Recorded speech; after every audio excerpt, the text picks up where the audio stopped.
Hello students, आज हम cash flow statement topic में सेकंड वीडियो में कैश फ्लो की इम्पोर्टेंस के बारे में बात करेंगे कि कैश फ्लो स्टेटमेंट बनाने का क्या फायदा है, क्यों बनाया जाता है, क्या इसका यूज है, इसकी इम्पोर्टेंस क्या है।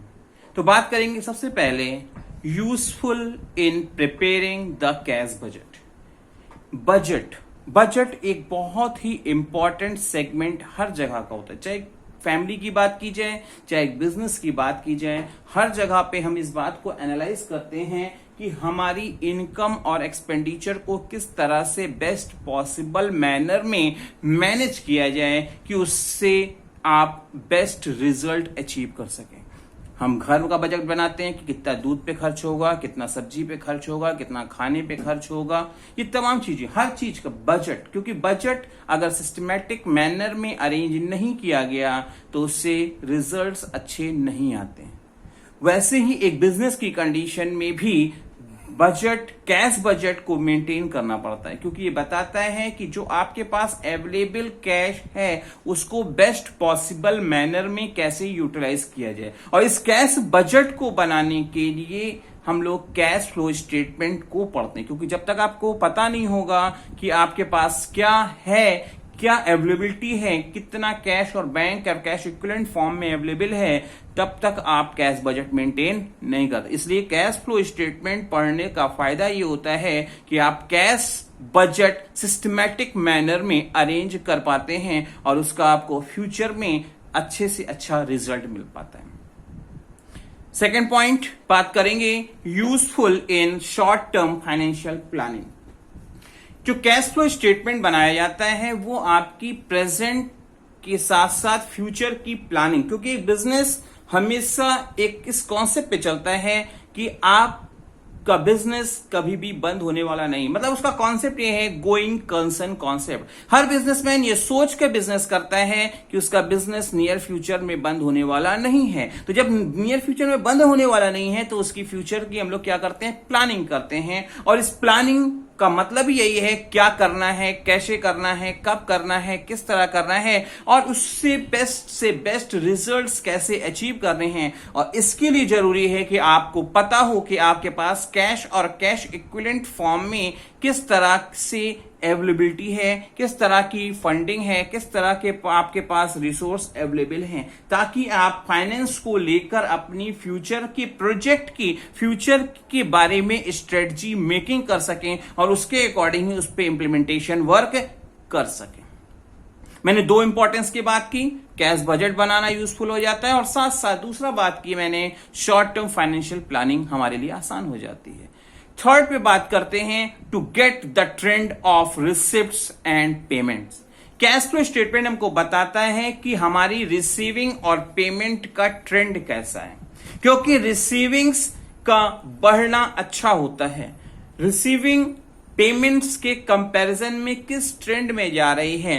पेमेंट करिए, खर्चा करना ठीक है, बट खर्चा हमारे पास डिफिसिट में नहीं होना चाहिए। जब आपके एक्सपेंडिचर ज्यादा हो जाता है तो डिफिसिट हो जाती है, तो डिफिसिट नहीं, आपकी रिसीविंग्स भी बढ़ रही हो, पेमेंट भी बढ़ रहा हो, तब ठीक है। बट रिसीविंग और पेमेंट का ट्रेंड कैसा है, क्या मेरा जो बिजनेस है वो प्रॉफिटेबल जा रहा है या लॉस पे चल रहा है, इस बात को एनालाइज करने के लिए हम लोग कैश फ्लो स्टेटमेंट के थ्रू ट्रेंड को एनालाइज करने का काम करते हैं, जो आपको बताता है कि आपके बिजनेस ऑर्गेनाइजेशन का प्रीवियस ईयर के कंपैरिजन में इस ईयर रिसीविंग और पेमेंट का ट्रेंड किस डायरेक्शन में जा रहा है, क्या वो फेवरेबल है या अनफेवरेबल है। अगर फेवरेबल है तो अच्छा है, उसको और बेटर किया जाना चाहिए। और अगर आपका रिसिप्ट और पेमेंट का ट्रेंड अनफेवरेबल है तो सिचुएशन में हमको देखना होगा कि ये अनफेवरेबल सिचुएशन क्यों जनरेट हो गई,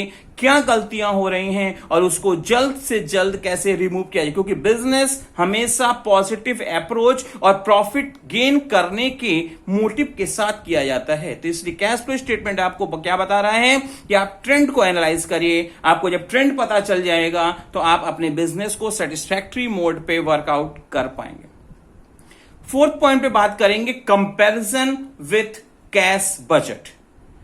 केवल कैश बजट बनाने ला इनफ नहीं होता, आप उसको उसके बाद कंपैरिजन करते हैं कि आपने जो बजट बनाया क्या उस बजट के अकॉर्डिंग हम वर्कआउट कर पा रहे हैं, क्या उस बजट में हमारी सभी फाइनेंशियल नीड फुलफिल हो पा रही है कि नहीं हो पा रही। अगर नहीं हो पा रही तो हमको देखना होगा कि हमसे कहां गलतियां हुई हैं, और अगर उसके अंदर ये काम हो जा रहा है तो हम क्या देखेंगे कि उसको और इकोनॉमिकल अपनी क्वालिटी स्टैंडर्ड को मेंटेन रखते हुए कैसे हम और बेटर कर सकते हैं। और ये सारे काम बिना कैश फ्लो स्टेटमेंट को मेंटेन किए हुए किया जाना पॉसिबल नहीं है।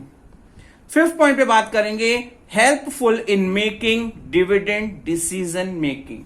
क्योंकि कोई भी बिजनेस ऑर्गेनाइजेशन, कोई भी कंपनी एक आर्टिफिशियल पर्सन होती है और उसने फाइनेंस की नीड को फुलफिल करने के लिए वो क्या करती है, शेयर्स इशू करती है। शेयर्स जो इशू करती है तो उसके रिवॉर्ड में अपने इन्वेस्टर्स को, शेयर होल्डर्स को वो डिविडेंड प्रोवाइड करती है। तो कंपनी जब कैश फ्लो स्टेटमेंट बनाती है तो इस बात को चेक करती है कि उसे अपने शेयर होल्डर्स को डिविडेंड के रूप में कितना पैसा देना चाहिए, कितना डिविडेंड देना चाहिए कि शेयर होल्डर्स भी सेटिस्फाइड रहें और बिजनेस में किसी भी तरह की वर्किंग कैपिटल की शॉर्टेज जनरेट ना होने पाए। इसलिए उसे डिविडेंड के बारे में एनालाइज करना पड़ता है, डिविडेंड के बारे में स्ट्रेटजी मेकिंग करनी पड़ती है, एनालाइज हेल्प करना होता है कि कितना डिविडेंड देना चाहिए।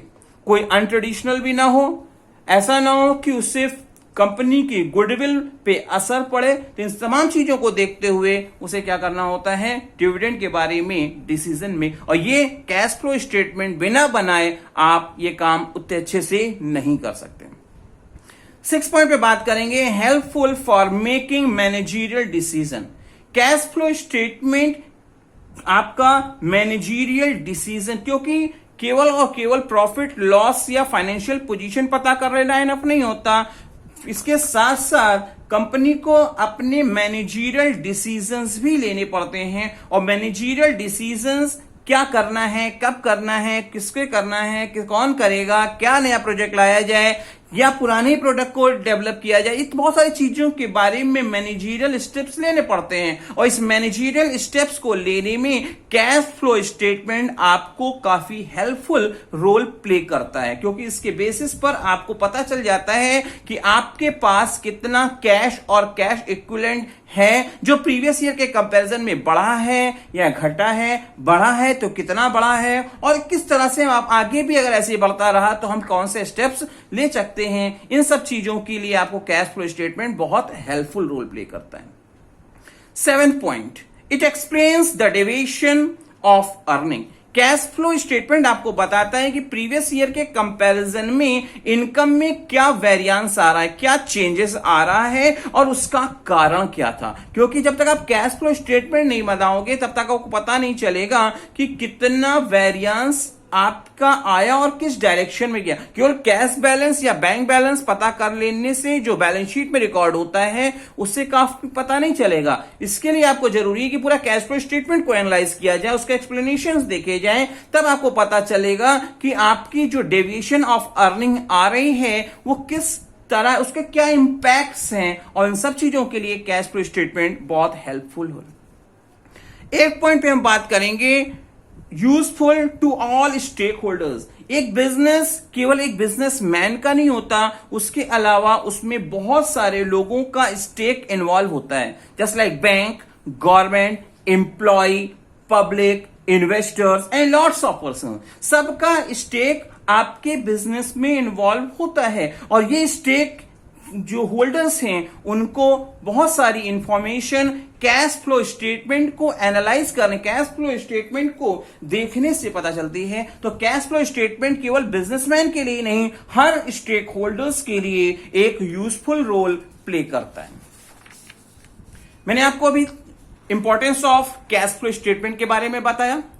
आगे के स्टेप्स में मैं चलूंगा और आपसे बात करूंगा कि कुछ लिमिटेशंस भी हैं, क्योंकि हर चीज में कुछ अच्छाइयां होती हैं तो कुछ बुराइयां भी हो सकती हैं। तो कैश फ्लो स्टेटमेंट में भी यही प्रॉब्लम है कि कुछ इसमें भी ड्रॉबैक्स हैं।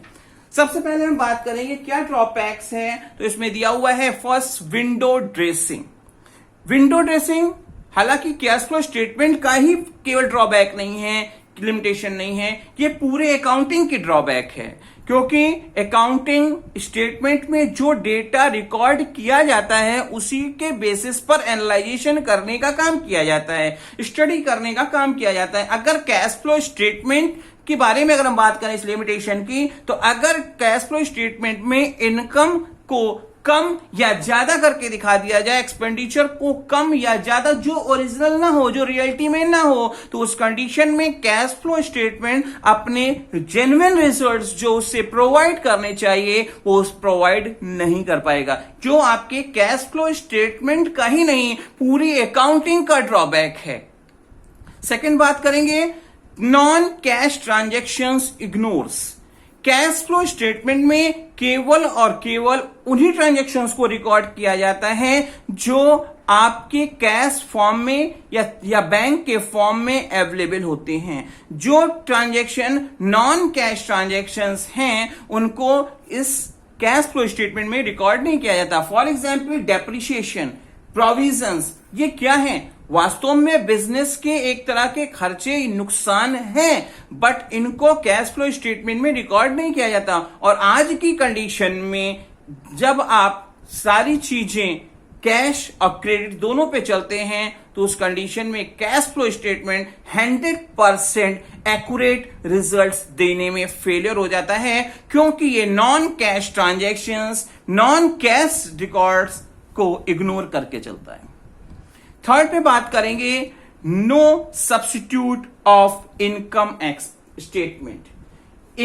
आपका cash flow statement income statement का, पीएल अकाउंट स्टेटमेंट का सब्स्टिट्यूट नहीं है। अगर आप कैश फ्लो स्टेटमेंट बना रहे हैं तो ये आप नहीं कर सकते कि आपको अब पीएल अकाउंट बनाने की रिक्वायरमेंट नहीं है, क्योंकि कैश फ्लो स्टेटमेंट में केवल और केवल कैश ट्रांजैक्शंस रिकॉर्ड किए जाते हैं और प्रेजेंट, पास्ट और फ्यूचर्स के इनकम एक्सपेंडिचर रिकॉर्ड किए जाते हैं। इसलिए इनकम एक्सपेंडिचर आपको कैश फ्लो स्टेटमेंट बनाने के साथ साथ पीएल अकाउंट भी बनाना पड़ेगा, क्योंकि पीएल अकाउंट का मोटिव होता है नेट प्रॉफिट या नेट लॉस पता करना, वो भी for the time being period की इनकम्स और एक्सपेंडिचर को रिकॉर्ड करके, जो कि इस कैश फ्लो स्टेटमेंट में नहीं किया जाता। इसीलिए ये आपके इनकम स्टेटमेंट का सब्स्टिट्यूट नहीं हो सकता। फोर्थ पॉइंट पे बात करेंगे, it ignores the accrual concept of accounting. Cash flow statement केवल और केवल कैश बेसिस ऑफ अकाउंटिंग के बारे में बात करता है, एक्रूअल बेसिस ऑफ कॉन्सेप्ट को ये अपने स्टेटमेंट में यूज नहीं करता। ये कहता है कि जितना मिल गया, चाहे वो कम मिला हो, ज्यादा मिला हो, प्रेजेंट का मिला हो, पास्ट का मिला हो, फ्यूचर का मिला हो, जो मिल गया वो इनकम है और जो दे दिया वो आपका एक्सपेंडिचर है। तो ऐसी कंडीशन में आपका ये क्या है, एक्रूअल कॉन्सेप्ट को फॉलो नहीं करता है। जबकि एक्रूअल कॉन्सेप्ट कहता है कि फॉर द टाइमिंग पीरियड से रिलेटेड चीजों को आप एडजस्टमेंट करके रिकॉर्ड करिए, चाहे इनकम हो चाहे एक्सपेंडिचर हो। अगर वो टाइमिंग पीरियड से रिलेटेड है, चाहे मिली हो ना मिली हो, दिया हो ना दिया हो, कम दिया हो ज्यादा दिया हो, आपको कितना रिकॉर्ड करना है? आपको accurate for the timing period से रिलेटेड रिकॉर्ड करना है। ऐसी सिचुएशन में आपका कैश फ्लो स्टेटमेंट में बहुत सारे ड्रॉबैक्स जनरेट हो जाते हैं, क्योंकि वो टाइम बिंग पीरियड आपके स्पेसिफाइड टाइम बिंग पीरियड से रिलेटेड रिजल्ट नहीं देता और सिर्फ कैश बेसिस पे वर्क करता है। लास्ट लिमिटेशन पर अगर हम बात करेंगे, historical in nature. Cash flow statement आपके 2 financial year, 2 time being period से रिलेटेड डेटा को कंपैरेटिव स्टडी करने के लिए किया जाता है। ये क्या है? आपका पास्ट जो भी फाइनेंशियल ईयर या जिस टाइमिंग पीरियड के लिए आप बना रहे हैं उससे कंपेयर करता है, उसमें क्या चेंजेस आया इस बात को कंपेयर करता है। ये नहीं देखता कि प्रीवियस में क्या सिचुएशन थी और आज की क्या सिचुएशन है। तो ऐसी कंडीशन में ये क्या है, एक हिस्टोरिकल, एक पास्ट का अगर आपके पास डेटा नहीं है तो कैश फ्लो स्टेटमेंट आपके लिए उतना सुटेबल नहीं हो सकता।